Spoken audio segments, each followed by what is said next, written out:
Gusto mo ba ng masarap na ulam at mura pa, hindi lang pang ulam pwede din pang pulutan? Ito ang sisig tokwa, madali lang ito gawin, magpireto ng tokwa at paghalo-haluin ang liquid seasoning, sibuyas, mayonnaise, calamansi, liver spread, sili green at labuyo, napakasarap neto, promise. So, the SEC did not bring your order.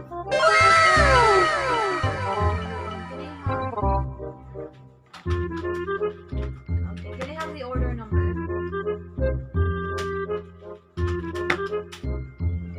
Kaya ano pa hinihintay mo, gumawa ka na din neto, pwede din ito sa bata, wag mo lang lalagyan ng sili o siya, enjoy guys. Send order number ending in 5602 just for us to make sure that we are on